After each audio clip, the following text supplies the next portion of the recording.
மதுரையில் நடைபெற்று வரும் பாஜகவின் மாவட்ட மாநில மண்டல நிர்வாகிகள் கூட்டத்தில் மத்திய உள்துறை அமைச்சர் அமித்ஷா பேசி வருகிறார். நேரலை காட்சிகள். मेरे साथ बोलिए, भारत माता की वंदे वंदे। आज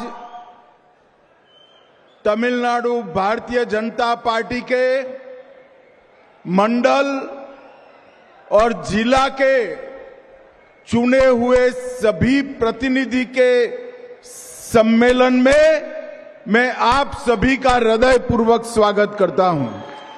இன்று நம் பாரதிய ஜனதா கட்சியில் மண்டல் ஜில்லா இந்த பகுதியில் எல்லாம் தேர்வு செய்யப்பட்டிருக்கும் உங்கள் அனைவரையும் சந்திக்கும் இந்த கூட்டத்தில் கலந்து கொள்வதில் நான் மகிழ்ச்சி அடைகிறேன். मेरे साथ मंच पर उपस्थित तमिलनाडु भारतीय जनता पार्टी के प्रदेश अध्यक्ष श्री नयनार नागेंद्र जी, जिन्होंने बहुत अच्छे तरीके से पार्टी को आगे बढ़ाया, ऐसे हमारे पूर्व अध्यक्ष के अन्नामलाई जी,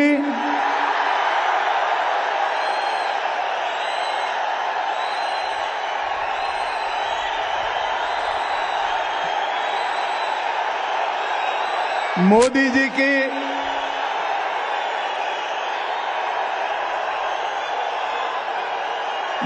जी की मंत्री परिषद में मेरे साथी डॉक्टर एल मुरुगन जी, श्री एपी राजसिम्मन जी,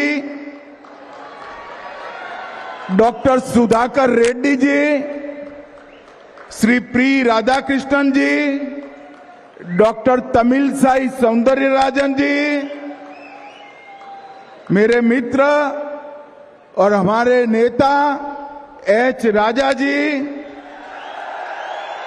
बहन वानती श्रीनिवासन जी, श्री चक्रवर्ती जी, श्री रामा श्रीनिवासन जी, श्री वीपी दुरईसामी जी, श्री एसआर शेखर जी, श्री पी कार्तिकेय जी, डॉक्टर के पी रामलिंगम जी, एल मुरुगनानंद जी, के एस नरेंद्रन जी, और आज तमिलनाडु के कोने कोने से आए हुए मेरे देव दुर्लभ कार्यकर्ताओं को मेरा नमस्कार प्रणाम. மேடையில் இருக்கும் தலைவர்கள் அனைவரையும் வணங்கி தமிழ்நாட்டின் ஒவ்வொரு மூலை முடுக்கில் இருந்தும் இங்கு வந்து குவிந்திருக்கும் உங்கள் அனைவரையும் வணங்கி மகிழ்கிறேன். सबसे पहले मैं मदुरै में आया हूं. मदुरै में विराजमान मीनाक्षी अम्मन को प्रणाम कर कर मेरी बात की शुरुआत करता हूं. மதுரை மண்ணில் வந்தவுடனே முதலில் நான் மதுரை மீனாட்சி அம்மனை வணங்கி என் உரையை தொடங்குகிறேன். मैं शोकनाथर, कल्लालगढ़ और भगवान मुरुगन को प्रणाम कर कर मेरी बात की शुरुआत करता हूं.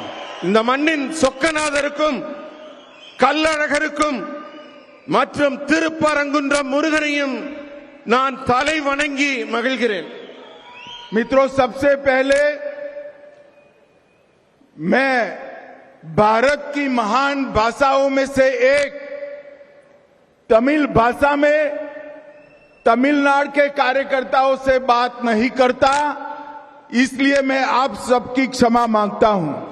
தமிழ்நாட்டுக்கு வந்து தமிழ் மக்களாகிய உங்களை சந்திக்கும் போது நம்முடைய பெருமைக்குரிய தமிழ் மொழியில உங்ககிட்ட பேச முடியவில்லையே என்று என் வருத்தத்தை நான் உங்களிடம் தெரிவித்துக் கொள்கிறேன். हमारा मदुरै एक शहर से बढ़कर 3000 साल पुरानी सभ्यता का, संस्कृति का प्रतीक है. நம்முடைய மதுரை சாதாரண நகரம் அல்ல, 3000 ஆண்டுகால வரலாற்று பெருமை கொண்ட மிக முக்கியமான புனித இடம். मैं यहां आया हूं तब महान स्वतंत्रता सेनानी पशुपमनन मथुरा लिंगम थेवर जी को भी प्रणाम करता हूं। இந்த மண்ணின் நாயகராக விளங்கிய பசும் பொன் முத்துராமலிங்க தேவர் ஐயாவையும் நான் வணங்குகிறேன்। और साथ में आप सभी को अपील करता हूं, बड़ी जोर लगाकर 22 जून को मुर्गा भक्तगढ़ मनाडू में जोर शोर से हिस्सा लीजिए। உங்க எல்லாரையும் கேட்டுக்கிறேன், வர ஜூன் 22ஆம் தேதி முருகனுக்கான பக்தர்கள் மாநாடு நடக்குது, அதையும் இந்த மண்ணிலே மிக சிறப்பாக நீங்கள் நடத்தி தர வேண்டுகிறேன்। मित्रों, मदुरै कई परिवर्तनों का वाहक नगरी है। மதுரை மண் பலவிதமான மாற்றங்களுக்கு வித்திடும் மண்। और मैं आज कहकर जाता हूं, हमारा एक कार्यकर्ता सम्मेलन डीएमके सरकार की पतन का कारण बनने वाला है। இன்றைக்கு இந்த மீட்டிங்ல உங்க எல்லார் முன்னாடியிலும் அத்தனை தொண்டர்கள் மத்தியிலும் சொல்லுகிறேன், இந்த கூட்டமும் ஒரு மாற்றத்தை உருவாக்கும், திமுக ஆட்சியை முடிவுக்கு கொண்டு வந்து வீட்டிற்கு அனுப்பும்। हमारा एक कार्यकर्ता सम्मेलन डीएमके सरकार की पतन का कारण बनने वाला है।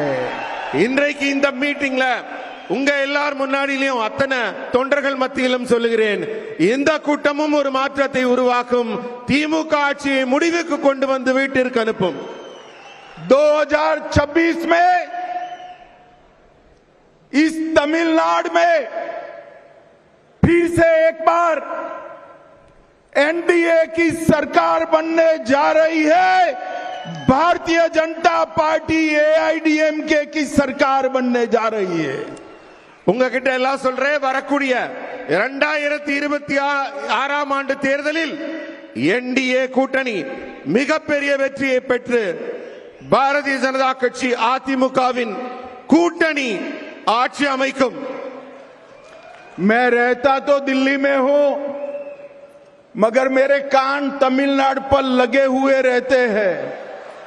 நான் எந்த நாட்டின் எந்த பகுதியில் இருந்தாலும் என்னுடைய காதுகளும் என்னுடைய சிந்தனைகளும் தமிழ்நாட்டின் மேலதான் இருக்கிறது। ये मुख्यमंत्री जी कहते हैं कि अमित शाह डीएमके को नहीं हरा सकते।